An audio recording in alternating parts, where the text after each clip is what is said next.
Oi galera, eu sou o Raul Nunes, tudo bem? Tá começando o Preto Positivo. Segue a gente aqui na sua plataforma de áudio, deixa 5 estrelinhas e segue também o nosso Instagram, @Preto Positivo. Oi, eu sou o Emer Conatos e você pode apoiar o nosso podcast pela plataforma Orelo. Baixe o app ou acesse o site pelo link que aparece aqui na descrição do episódio. Hoje nós temos uma convidada que vocês já ouviram por aqui. Reconhecem essa voz? E aí, sentiram falta de mim? Talvez esteja um pouco mais repaginada, mais estruturada, mais moderna, contemporânea. Se passaram muitas décadas, mas eu continuo aqui. Já fui a personagem HIV e agora sou eu mesma, Leonora Brás. Estou aqui para contar um pouco desse processo, do que mudou, do que continua, do que é novo nesta segunda temporada de Preto Positivo. Esse é o último episódio da nossa segunda temporada e nós queríamos trazer uma participação pra lá especial. Como vocês já ouviram, nós trouxemos a atriz Leonora Brás, que deu vida à personagem HIV na primeira temporada. Mas hoje ela tá aqui para contar a própria história dela. Eu sou Leonora Braz, eu sou uma travesti brasileira, natural de São Paulo, sou negra, de pele clara, eu tenho cabelo na altura cacheados, assim, um formato meio 3A, 3B, cacheados na altura dos ombros. Eles estão agora numa cor meio marsala, que é um vermelho meio vinho. Estou no meu quarto, que de fundo tem uma parede que pintei, que é um pôr do sol, que vai começar a trabalhar as cores do amarelo, então vai do amarelo até um degradê de marrom. Ela tem 32 anos, vive com HIV há 7, é formada em teatro, estuda dança e dá aula de arte. Eu trabalho com arte e educação, mas para além disso, gosto muito de pensar a relação dos corpos, a relação social, a relação estrutural, biológica. Acho que isso tem tudo a ver com o meu campo de pesquisa e também com a minha forma de trabalho, né? Acho que comecei no teatro e depois fui para dança, e aí, paralelamente, entrei na educação, mais especificamente pública, daqui do estado de São Paulo.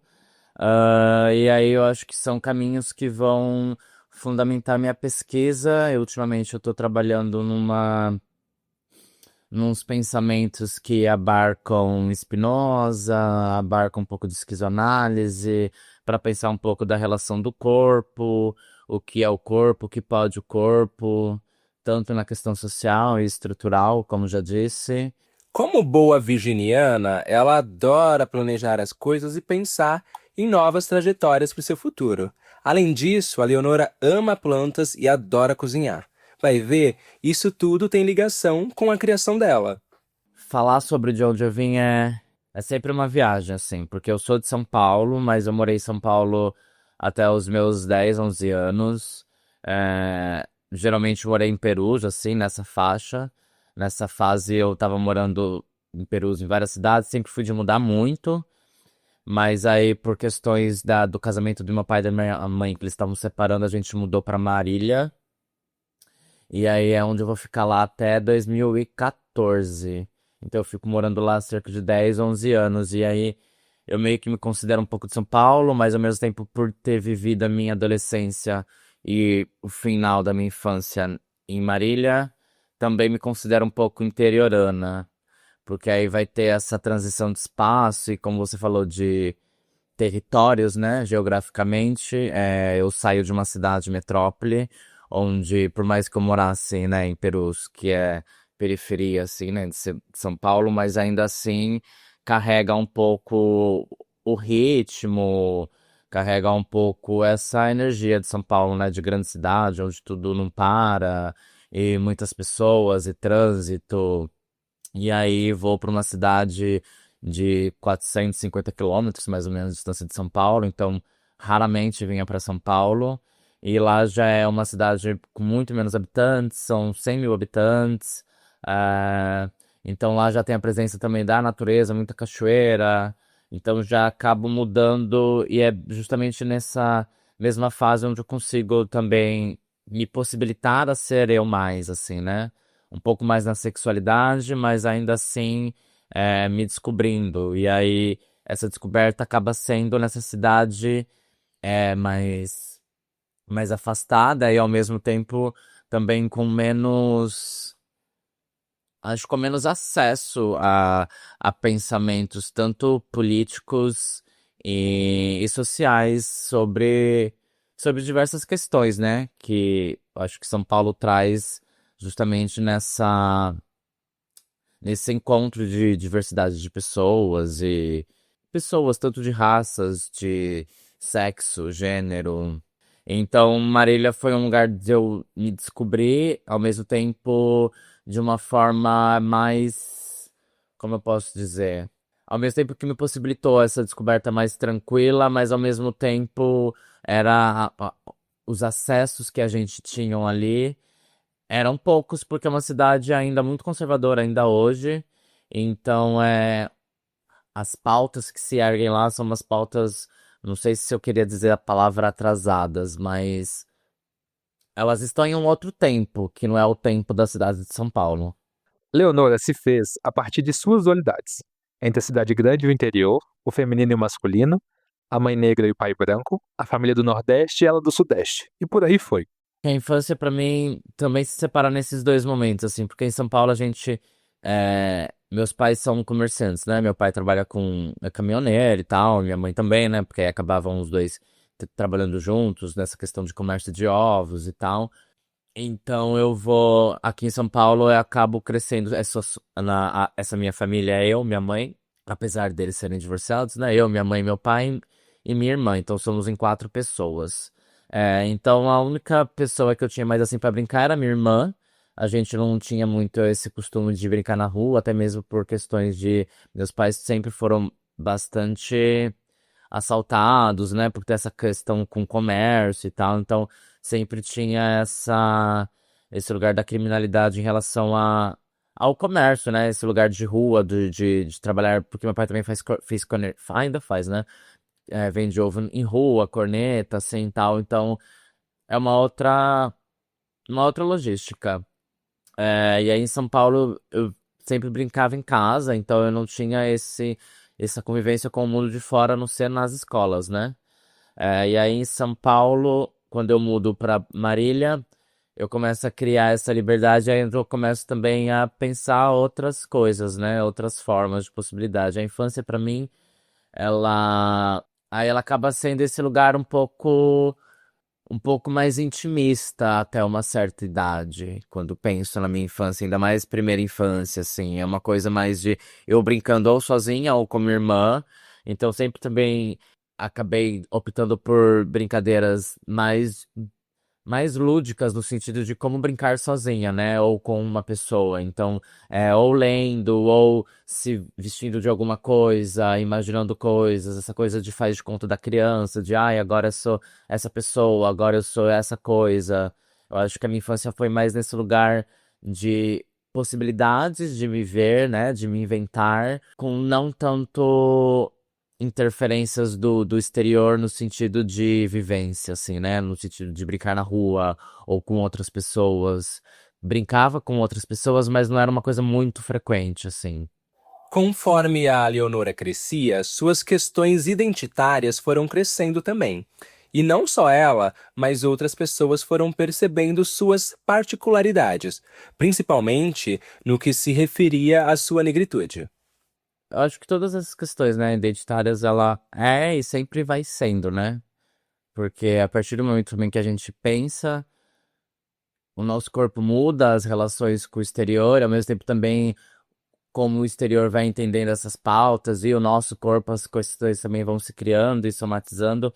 Mas a minha negritude, ela levou um bom tempo, assim, para ser construída e ela vai num processo de vai e volta, assim, né? Eu sou filha de uma mãe negra e de um pai branco, então eu tenho essa grande mistura, essa miscigenação. É, e aí existem muitas coisas que aconteciam na minha infância que eu vou entender depois de muito tempo, que eram fruto de racismo, né? Então, tipo assim, existem casos e histórias da família do meu pai, né? Que é uma família totalmente branca. E a gente sempre, eu e minha irmã, né? No caso, a gente sempre foi alvo de comentários, assim, né? Eu não vou dizer só questão de críticas e racismo, mas também sempre foi uma questão de nos diferenciar, eu acho que é a melhor palavra, né? Porque da mesma forma que a gente tinha, às vezes, as questões pejorativas, né? Mas também, às vezes, tinha um lugar de tipo, ai, virem elogiar algumas coisas no sentido, ai, o nosso tom de pele, a, a própria textura da pele. E aí também falar, sempre era muito separado, assim, a questão do a família do meu pai, isso era muito presente no discurso deles. Parece que eu, minha mãe e minha irmã éramos diferentes deles, né? E aí parecia que se criava realmente um grau, assim, né? Parece que a minha mãe era mais diferente, eu e minha irmã era diferente, mas aquele meio termo, de nem tão diferente e nem tão igual, assim. Porque, principalmente, um papo que tinha muito no começo quando era criança era que eles falavam muito sobre essa questão de pessoas escravizadas e tal, então tinha essas piadas do tipo, ai, se a gente voltasse lá atrás, etc e tal, a gente não ia saber com quem vocês iam viver, se vocês iam, sempre tinha essa coisa do tipo, ai, porque vocês são filhos da sua mãe, então vocês seriam pessoas escravizadas, não seriam. Aí eu lembro que uma época virou um momento também de, ai, mas medir a nossa negritude pela nossa gengiva. Tinha umas coisas assim que você vai pescando na memória, você fala, nossa, isso eu não lembrava, né? Talvez tenha apagado, mas. E aí você vai cavando, você fala, nossa, que estranho, né? Sempre teve ali e a gente que se recusa a ver. Então aí eu comecei a evitar algumas coisas, meu cabelo nunca foi grande, eu sempre tive cabelo muito curto, porque aí era uma forma dele, né? Não entender, não enxergar como ele era, então não tinha esse espaço dele crescer e ser um cabelo solto, um cabelo armado. Era uma coisa que eu odiava. Quando ele começava a ficar um pouco maior de 3 dedos, eu já cortava. Ou então as pessoas comentavam, ah, esse cabelo tá muito grande, tem que arrumar, esse cabelo tá bagunçado, esse cabelo não sei o quê. Eu também evitava muito no começo, apesar de hoje já ser totalmente contrário, mas evitava muito tomar sol porque aí eu pego cor fácil e aí, tipo, as coisas ficavam mais gritantes. Então foi essa luta de ficar sempre negando algumas coisas. Eu acho que viver é se esconder nessa possibilidade de não ser, né?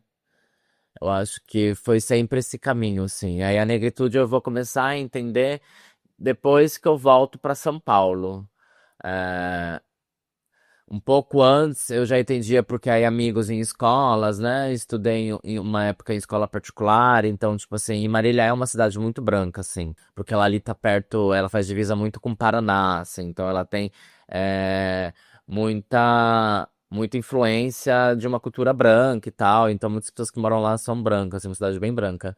Então, muitos amigos tinham eu tinha o apelido de Leopardo, né? Porque aí juntava meu nome com a questão da tom de pele, ou outros memes que surgiam, tinha aquele meme da Sônia, não sei se vocês lembram do YouTube, que é uma senhora negra que ela virou meme porque ela vai falar www.youtube e ela fala tudo errado, e aí falavam que era minha mãe, enfim, são assim memes que vão surgindo, aí cria aquela associação, né? Qualquer pessoa negra parece com qualquer pessoa negra. E aí são essas coisas que vão acontecendo. Aí quando eu mudo para São Paulo, que eu começo a rever, começo a entender esses lugares que eram racismo e tudo mais. E aí eu começo a me apropriar mais. Só que daí São Paulo também tem essa diversidade de pessoas e de tons de pele. E aí eu começo a ser colocada em alguns ambientes como. Começo a ser embranquecida em alguns ambientes, né? E aí é onde eu vou entrar novamente em conflito. Tipo, afinal, eu sou o quê? Né? Venho de uma cidade onde era sempre colocada nesse lugar, aqui não é em todos os lugares que me colocam assim. E aí entender todo esse processo me levou um tempo, assim. E aí são coisas que vão construindo e que é aí que eu vou entendendo. E aí hoje eu vou vendo como é necessário se apropriar, né, dessas pautas que sempre estiveram em nossos corpos e que são negadas às vezes, né? A maioria das vezes. Para vocês terem uma noção, Foi até difícil marcar essa entrevista de tão ocupada que ela estava. E na época em que pegou o seu diagnóstico não era diferente. Ela estava cheia de coisas para poder fazer. Na época que eu peguei meu diagnóstico, eu tava terminando a minha faculdade, eu sou cursada em teatro, né? E fui bolsista pra Uni. E aí eu tava no meu último semestre, assim, e na faculdade eu já tinha me envolvido com muitas coisas. Sempre gostei muito de me envolver com cursos, até mesmo para criar contatos e pensar outras coisas. Então eu já estava fazendo muitas coisas além da faculdade, né? Eu não me bastava em fazer teatro apenas na faculdade. Então eu já estava me envolvendo com drag, já estava me envolvendo com diversas outras linguagens da performance, né? Principalmente de rua. E aí, o atestado eu pego ele. Eu também tava numa relação. A gente já tava uns 5 meses, mais ou menos. Era uma relação aberta, minha primeira relação aberta. Ela já começa uma relação aberta. E aí, eu fui fazer uma. Eu fui fazer um exame de rotina, assim, colesterol, diabetes, tudo junto. E aí, aproveitei para fazer ISTs. Mas eu realmente não achava que ia acontecer nada, porque eu tinha feito um exame, sei lá, 4, 5 meses antes, e tinha dado tudo negativo, então eu fui mais para pensar sobre diabetes e outras doenças, assim, né? E aí quando eu pego o atestado, o diagnóstico, eu vejo que deu positivo para HIV. Eu acho que sempre é um choque, né? Eu acho que até hoje, após 7 anos, quando algumas pessoas me procuram pra falar sobre, estou com HIV, mesmo que a pessoa, tipo assim, né? Mesmo que a pessoa me conheça há tempo, então ela já entenda, mas eu vejo que sempre há esse lugar do agora, né? E agora, né? E depois disso, o que que rola, assim? Por mais que a gente entenda do papo. Eu digo isso porque em Marília eu tive um amigo que a gente. Tem um amigo, na real, que ele contraiu HIV no final do nosso ensino médio. Então, isso já foi algo que me aconteceu assim próximo. Eu já tinha algumas histórias. Eu tive uma prima que morreu em decorrência de, de consequências, né, que o HIV traz, com outras doenças oportunas e tal. E aí, mas não era nada tão próximo, assim, era uma prima de distância. Mas aí quando esse amigo vem contar pra mim desse diagnóstico dele, foi uma coisa bem próxima que comecei a pensar sobre. Ele morou com a gente um tempo e tal. Então, tipo, foi uma coisa que comecei a acompanhar mais de perto, a medicação, o lance dele ir buscar, mas ainda era aquele contexto de Marília, cidade pequena, então lá é muito comum eles agendarem até um horário pra você ir buscar medicação, pra ninguém se trombar lá. Então, tipo, eu vou buscar minha medicação da 1h30 às 2. Porque às 3 quem vem buscar é o Pedro. Tipo, porque o Pedro não pode encontrar o Luiz, porque vai que eles se conhecem, vai. Então tem essa cultura do sigilo que é criada e sustentada por toda essa estrutura. Entendo e acho que é necessário, mas ao mesmo tempo ela também vai manutencionar o preconceito sobre isso, né? Acho que nada é positivo ou só negativo, né? Mas enfim, então era nesse lugar que eu via, nesse lugar do sigilo muito grande, assim, né? Ele não contava para ninguém, eu era uma das únicas pessoas que sabia. Tinha esse lugar de buscar medicação, e ninguém podia ver ele entrando no espaço. Então era esse lugar sempre do HIV, ninguém pode ver, ninguém pode saber. Meu Deus, não conte isso pra ninguém. É, mas ao mesmo tempo eu já tinha esse lugar de tipo, tá, ele já tá, sei lá, depois que ele pegou HIV, eu acho que eu terminei o ensino médio em 2009, então eu acho que tem um tempo de 7 anos, 5 anos por aí, que eu já tenho esse acesso através dele. Então já era um lugar de tipo assim, o HIV eu sei que não mata, eu sei que não é aquela coisa oitentista, né? De tipo uma bomba atômica, a pessoa qualquer hora vai morrer. Ainda mais esse meu amigo que é tipo assim, super da área da musculação, então ele é uma pessoa que se cuida. Então esse eu não tinha o estereótipo da pessoa que tá com HIV, tá morrendo, tá fraca. Isso eu não tinha, mas ainda assim foi um choque pra mim, porque eu estava em São Paulo, já não tinha mais muito contato com esse meu amigo, então era um lugar onde a gente se sente mais sozinha e solitária, e ainda nesse lugar do sigilo, né? Não contar pra ninguém, não conte para o outro, tenha vergonha que você tem HIV. acaba me deixando ainda mais nessa sensação de estou sozinha e agora o que faço? E aí é que vai gerar nesse processo, né? Aí eu lembro que falei pra esse meu namorado, aí até falei pra ele, falei, acho melhor a gente terminar, porque acho meio nada a ver. Toda essa questão, esse imaginário que ajudam a gente a criar sobre, né, uma pessoa com HIV, ela não pode se relacionar, ela não. Enfim, ela tem que ser reclusa, ela tem que ficar em quarentena da sociedade. E eu acho que foi esse processo. E aí eu fui conhecendo outras pessoas, fui me envolvendo em cursos, aí ao mesmo tempo fui trazendo essas coisas em pautas de trabalho, performance. E aí eu acho que isso foi tudo me ajudando também a criar acesso e vínculos com outras pessoas e também com os papos mais contemporâneos sobre o que está acontecendo mesmo com o HIV, né? Sair daquela ideia, daqueles mitos, né? De tudo que tem desse imaginário ainda que repercute aí. Por falar em imaginário, a partir do diagnóstico, Leonora desenvolveu duas performances artísticas que expressam as suas vivências e questionamentos sobre viver com HIV. A primeira se chamava Pós-Afetiva e a segunda, Eu Só Queria Dar. Bom, eu só queria dar é uma segunda performance que ela vem depois de uma que eu peguei logo o diagnóstico, que é o pós-afetivo, né? Afetivo com HIV. E aí, que essa primeira era nas ruas e era questionando o lugar do. Tá, depois desse afeto, né? Desse sexo, porque é imaginando o lugar do sexo como afeto também. Após esse afeto, o que sobra para esse corpo, né? Então é isso, o que é após esse afeto, o que rola, o que permanece, ou esse afeto, após esse afeto, o que há para esse corpo, né? Eu só queria dar, ela vem um tempo depois de eu já ter maturado muitas ideias, muitas coisas. Ela aparece num curso sobre narrativas contemporâneas, é, ministrada pelo Dadado e pelo Ronaldo Serruia. E aí a ideia era justamente pesquisar essas novas histórias sobre HIV que fugissem desse lugar fatalista, né, da morte, e que a gente já vê isso em muitos filmes e tal.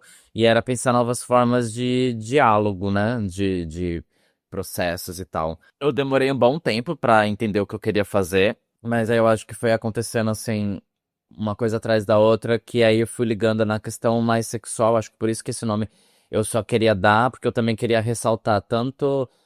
Porque a partir do momento também que a gente começa a entender, é engraçado, né? Porque a gente entra nessa pauta do tipo, ah tá, eu sou uma pessoa que convive com HIV, e a gente começa a entender o que é esse universo, né? A gente só vai entender mesmo todas as questões, e nem todas as questões, porque são muitas, mas a gente só vai compreender a complexidade de tudo isso, socialmente, principalmente, sendo pertencente disso, né? Porque aí você é o alvo e você é o assunto ali, né? E aí, por mais que a gente tenha desconstruído muitas coisas, mas ainda percebi, aí percebo de certa maneira, que o corpo positivo, né? O corpo que convive com HIV, ele vai funcionar estereotipadamente em dois lugares, né? Ou é a pessoa que pode falar sobre, de certa maneira, ela vai ter ali o lugar dela de fala, ou é a pessoa que eu vou poder simplesmente transar com ela sem camisinha, porque ela, se ela estiver indetectável, ela não vai me transmitir. Então é uma pessoa segura. Porém, esse lugar seguro só é para esse lugar do sexo, né? Aí a gente cai novamente sobre o lugar afeto, assim, né? Será que eu quero realmente me associar, me ligar, conviver com uma pessoa com HIV, entendendo todos os pesos e questões que trazem esse corpo, as leituras? E aí eu só queria dar é justamente isso, porque eu via que muitas vezes quando eu me colocava como uma pessoa que convive com HIV, as pessoas já me liam dessa maneira, tipo, nossa, que legal, então a gente pode transar sem camisinha, tranquilo, a gente pode trocar leite, que vai ser tranquilo, que vai estar tudo certo.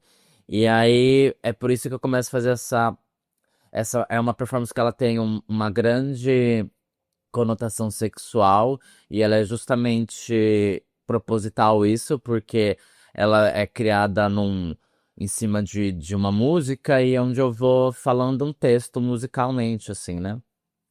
E ela começa com essa frase de eu só queria dar.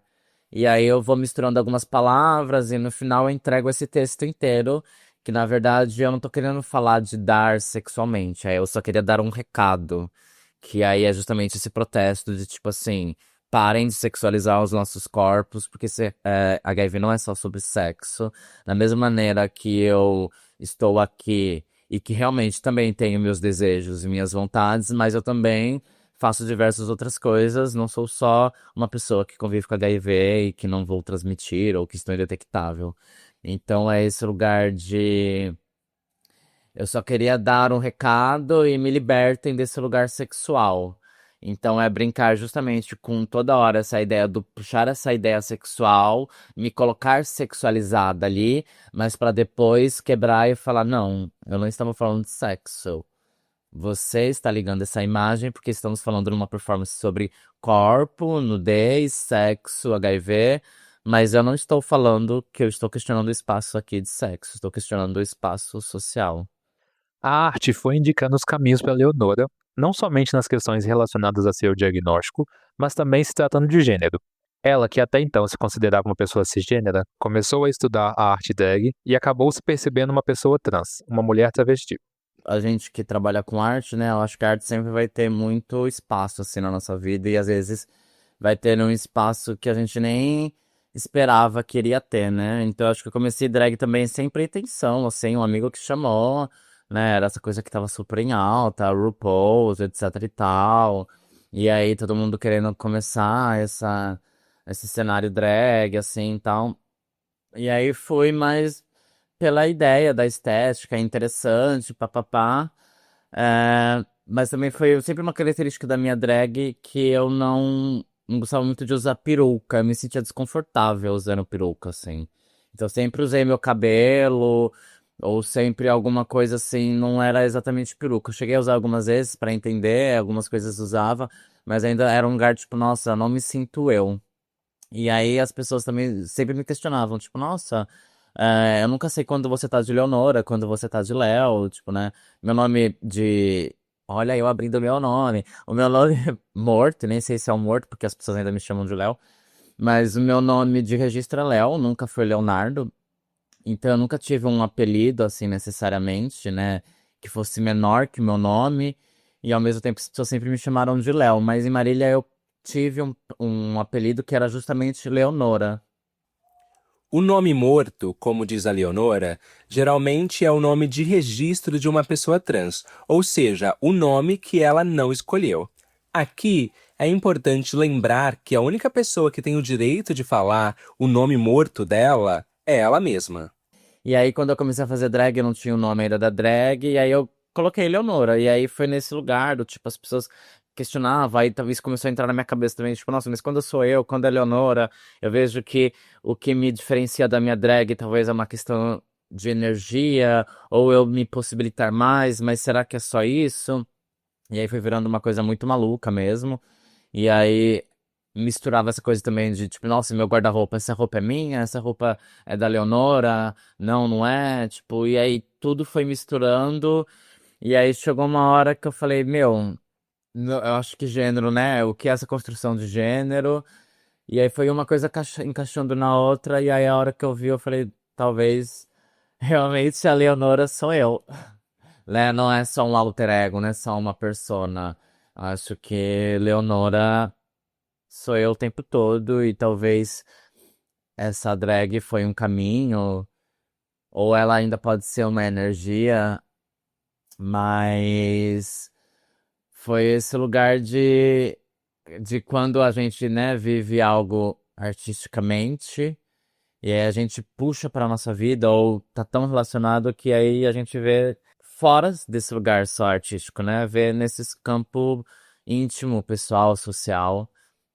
E aí foi esse lugar do tipo, caraca, olha, porque aí ao mesmo tempo, quanto mais eu vou aceitando, né? Quanto mais eu vou descobrindo, quanto mais que eu vou vivenciando essa Leonora, eu vou me distanciando da drag, e aí ao mesmo tempo a Leonora tá cada vez mais presente no social e menos presente no drag, e é isso, aí eu me tornei Leonora e nunca tirei a maquiagem. Ah, inclusive tô montada agora. Alô? Eu me arrisco a dizer que a Leonora nasce dos questionamentos. de questionar a si mesma, sua etnia, seu gênero e também a sua sexualidade. Desejo, sexo também são construções, né? O transar também é uma construção, né?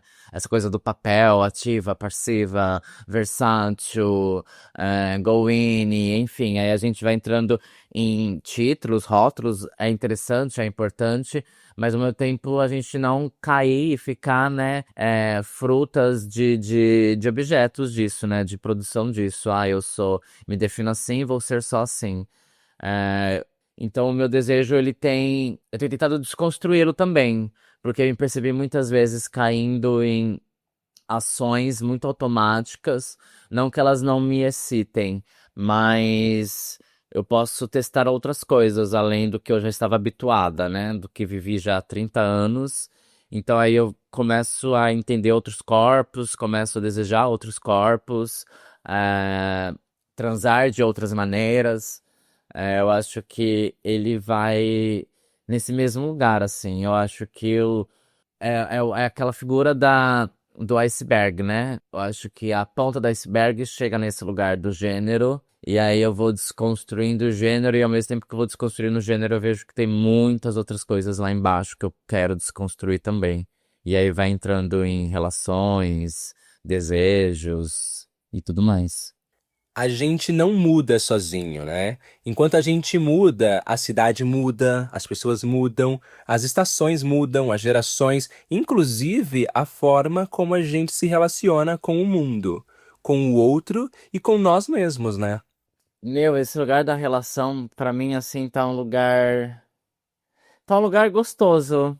Tá um lugar gostoso, eu tô numa fase assim gostosa, realmente, assim, eu acho que apesar de todas essas questões, né, que trouxe sobre a questão do HIV e da solidão, que isso é muito presente nesses corpos, aí também vai somatizar a solidão da travesti, né, tem a solidão da negra, tem várias solidões aí, né, mas no meio dessa solidão toda eu consegui também me apegar a mim, a minha pessoa. Acho que a minha transição vai trazer muito isso pra mim, de eu me apegar a mim mesma, e aí é onde vai disparar totalmente esse lugar da relação, que é o que eu tô vivendo hoje, pensando e pesquisando. Relação num campo mais amplo, né? Não só nesse campo afetivo, sexual, íntimo, mas e aí, sendo mais específica nesse campo, eu acho que a relação pra mim tá sendo um lugar também de repensar, assim. Da mesma forma que repensei meu corpo, repenso meu gênero, repensando minha sexualidade, tô repensando como é que eu crio minhas relações, assim, né? É, porque eu acho que é uma coisa. Acho que isso também é fruto muito da minha transição tardia, né? Eu tenho 32 anos e a minha transição assim efetiva no sentido de documento, no sentido de terapia hormonal, ela vem de 2, 3 anos atrás, assim, no máximo. Então é um lugar de tipo, caralho, eu vivi 30 anos praticamente da minha vida sendo uma pessoa que não que sou eu, mas levando em consideração mais a opinião dos outros do que a minha, né? Eu acho que a primeira barreira enquanto pessoa trans, assim, é quebrar esse lugar da opinião dos outros e tipo, não, eu preciso pautar a minha vida na minha opinião. E aí eu acho que eu puxei isso pra todos os campos e aí em relação eu tenho pensado muito nisso, assim. Eu tenho hoje me envolvido com algumas pessoas, ao mesmo tempo, depois que eu transicionei, eu tenho preferido relações mais saudáveis, assim, e menos sexuais, assim, né? Falamos muito aqui na entrevista sobre essa sexualização do corpo, e é óbvio que, né, o corpo da travesti é hipersexualizado também. Então, não sou uma pessoa careta, não tô dizendo que eu não gosto de transar, também gosto de transar, gosto de sexo, mas é só cansada de ser colocada nesse lugar e querer estar em outros lugares.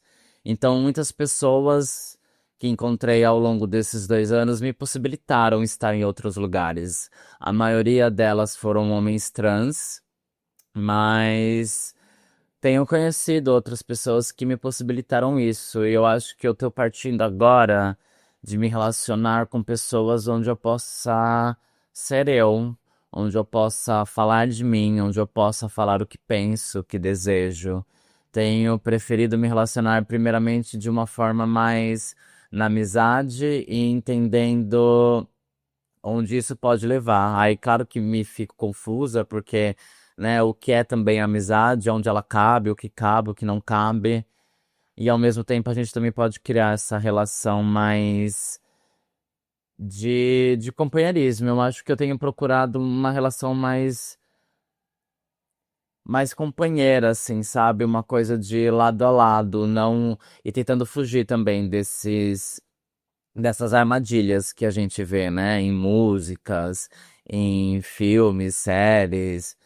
Não que a gente não queira ser romântica, não que a gente não queira viver esse amor que falam, mas às vezes a gente fica olhando tanto para esse lugar que a gente esquece que o amor e a relação ela pode ser de outras maneiras também. Não precisa ser esse romântico que a monogamia vai dizer, né? E aí diversas outras questões vão dizer, tipo, como é que tem que ser uma relação, meu amor. Eu acho que é justamente esse lugar de também estar criando e pensando o que eu quero. É voltar novamente no que eu falei lá atrás.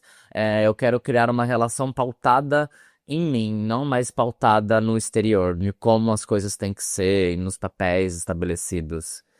Então acho que é isso. Eu tô valorizando esses laços em que eu me sinto acolhida, em onde eu também eu consigo acolher.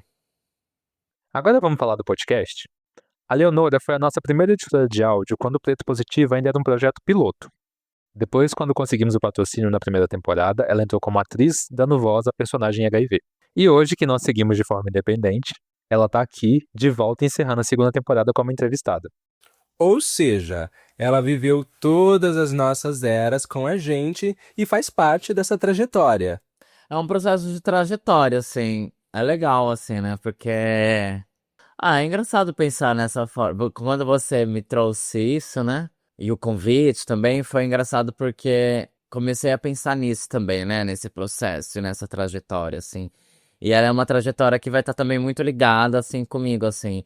E aí, quando você fala disso, a foto que me vem à cabeça é aquela foto que a gente tá no estúdio gravando, que tá eu, você e o Raul, e aí eu acho que vocês estão de preto, eu tô com vestido cinza. E, tipo, era um dos poucos vestidos que eu tinha na época, assim. E aí, né, eu tava também me entendendo. Então, tipo assim, é engraçado, porque parece que é justamente também essa trajetória do experimentar algumas coisas e aí, de repente, se encontrar num lugar, né?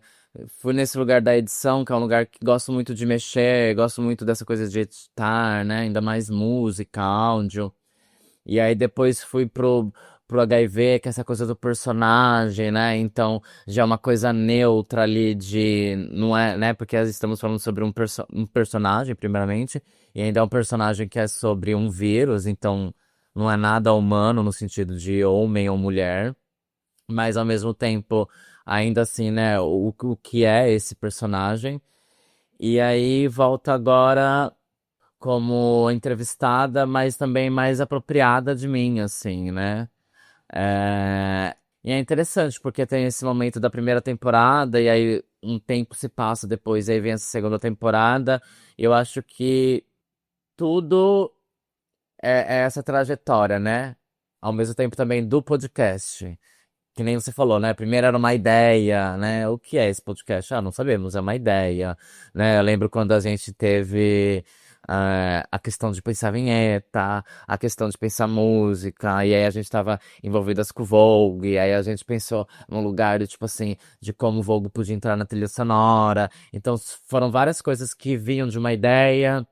Aí depois veio o patrocínio, aí deu essa outra cara, e aí realmente, né, uma primeira temporada, e aí depois, tipo assim, um tempo de hiato, aí vem a segunda temporada, tipo assim, que é um outro lugar já também, né, uma coisa mais madura, e todas meio que, tipo assim, caminhando com as suas próprias pernas, e o próprio podcast, né, caminhando com as suas próprias pernas, esse lugar do independente, então eu acho que é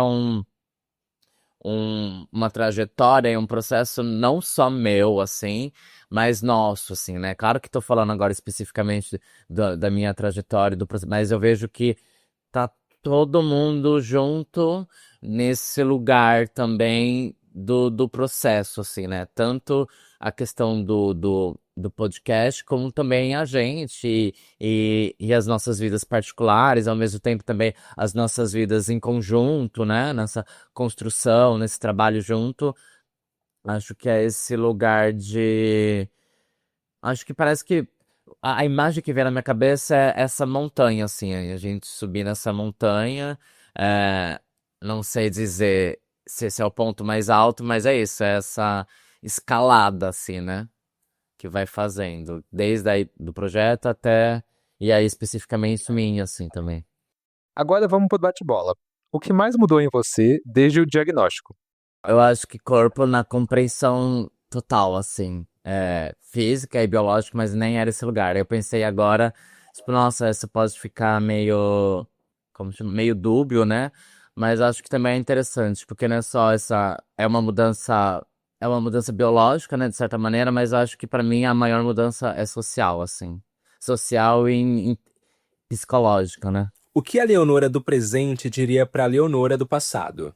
Eu acho que eu diria nesse lugar de, tipo assim, eu confiar em mim mesma. É o conselho, é o que eu falei, assim, do 30 anos atrás. É tipo, meu, confia em você mesma, no que você gosta, no que você quer e vai engatar. Para de se seguir por questões exteriores, assim. Confia em você. O que você diria pra alguém que acabou de pegar o diagnóstico? Amiga, tá tudo bem. Cola em pessoas que também estão nesse mesmo cenário, cola com a gente, vamos construir uma rede. Eu acho que o principal é tranquilizar, assim, porque ainda o lugar do desespero ainda tá presente. Eu acho que, infelizmente, ainda é esse lugar do clichê de tá tudo bem, vamos seguir e vamos com a gente. Uma série, Eu acho que eu vou falar Insecure, da HBO. São quatro amigas, mas mais especificamente duas, né? E uma delas é meio que a protagonista. E ela também é professora, trabalha com essas coisas. Aí ela, a primeira temporada é meio que ela já largando uma relação, então tem essa coisa dela se ver sozinha e construir a vida dela sozinha, e aí os perrengues da vida, e entender essa questão também de como se relacionar. Eu acho que é uma coisa que tem me pegado muito, assim. A trilha sonora também é muito boa, então é uma coisa que eu tenho assistindo bem, assim. Uma música, Eu tô com uma música na cabeça, são duas recentes. Caju, óbvio, né, da Aline, que eu acho que tá na cabeça de todo mundo, toda a população brasileira. Mas também tem uma outra que chama Love Is Back, que o nome da cantora é Celeste. E eu tenho escutado muito ela ultimamente, assim, descobri recentemente e tô diversificando entre ela e Caju. Tipo, nossa, mas Caju parece ser meio. Não, eu gosto de coisas. Gosto de músicas tristes ou músicas que me fazem pensar, assim. E são duas músicas. Love Is Back é mais agitado um pouco, mas eu acho que ela fala desse lugar do. Por mais que ela fala de amores, mas eu acho que ela fala desse lugar também do alto amor, assim, né? De certa maneira. Eu acho que é esse amor de mim que parte pro outro. uma cor, Uma cor, eu vou falar amarelo ou laranja. Ah, eu não sei, faz um tempo que eu tô nesse mood amarelo, laranja, assim, esses tons. Tenho gostado muito dessa cor. Eu gosto de cor, eu gosto de cores, na verdade, né? E aí o amarelo e o vermelho estão me chamando muita. Oh, amarelo e o laranja têm me chamado muita atenção. um sonho, Um sonho é ver essa minha ideia em uma concepção artística, em uma concepção filosófica, reflexiva, em um espaço. Essa pesquisa, a Arquitetura do Caos, que é esse projeto que tenho pensado, que ele tá muito na minha cabeça, eu queria viver ele fora, assim, sabe? O nome é Arquitetura do Caos. Se me arquitetam, me constroem pra quê? Eu queria ver isso, assim, fora da minha cabeça. É um estudo de corpo. É esse estudo que eu falei, que vou misturar esquizoanálise, Spinoza, e aí gênero. É um estudo de corpo, barra dança, barra teatro, performance. um medo, O medo é eu esquecer de quem eu sou. uma inspiração, Uma inspiração é eu falar o próprio movimento da vida, assim. Eu acho que é esse lugar do movimento mesmo, independente, sem conotação de bom, ruim, cima, baixo. Eu acho que o movimento, porque o movimento ele eu acho que ele não tem fim, né? Ele é uma coisa contínua, pensando nisso, né? Pensando onde ele vai acabar, necessariamente ele vai começar em outra coisa. Eu acho que é o que eu tenho tentado pensar como inspiração, porque às vezes a gente tá numa maré baixa e aí a gente acha que vai ser pra sempre. Da mesma forma que às vezes a gente tá numa maré alta e também não vai ser pra sempre. Eu acho que o movimento é uma grande inspiração pra eu também entender o meu corpo. Tipo assim, eu também tô em movimento, né? Entender também esse lugar de ansiedades. É tipo, calma, é só o seu corpo se movimentando. Uma verdade. Eu vou tentar ser ousada aqui. Eu vou dizer que verdade é tudo aquilo que a gente acredita, ou tudo aquilo que a gente nega. Uma mentira. Uma mentira são todas essas ilusões sociais que criam e nos fazem criar para nos tirarem da nossa própria responsabilidade de comandar os nossos corpos e de ser quem somos nas nossas potências. Uma loucura. Uma loucura é ter tentado ser cis um dia. Acho que é comprar coisas do exterior, do mundo exterior que não cabe na gente. Acho que essa é a maior loucura que a gente pode fazer com a gente mesmo. Leonora por Leonora. É uma gata maluca que olha, dança e ri, mas que chora também ao mesmo tempo. Eu acho que é essa gata que olha e se olha ao mesmo tempo, porque uma hora ela tá presente nesse caos e uma hora ela tá criando esse caos ou só reverberando isso. Ó, a gente vai se despedindo por aqui e agradecendo demais a Leonora e a todas as pessoas que compartilharam suas histórias com a gente e com vocês. Eu desejo de verdade que a gente continue contando nossas próprias histórias e criando nossas próprias narrativas, porque é isso que vai fazer com que a gente nunca se esqueça de quem a gente é. Foi um ano muito intenso, muita coisa aconteceu, mas a gente tá aqui e a gente continua fazendo esse trabalho por vocês, que durante todo o ano te dão um tempo para ouvir o que a gente estava dizendo e nos apoiar. O podcast não é só um áudio, o Preto Positivo é o nosso encontro, o nosso lugar seguro, quando a gente para poder falar e se ouvir, e vocês fazem parte dessas histórias, dessas conversas. Acompanhem o trabalho da Leonora pelo Instagram, leonorabras, com Z no final, .il. E não deixem de acompanhar a gente lá também no @pretopositivo. A gente se fala em breve, talvez numa terceira temporada, talvez em uma série, talvez em um documentário, talvez em algum filme. A gente se encontra por aí. E até lá você pode continuar apoiando nosso projeto na plataforma Orelo ou fazendo uma parceria escrevendo para o nosso e-mail, pretopositivopodcast@gmail.com. Um beijo enorme e até logo!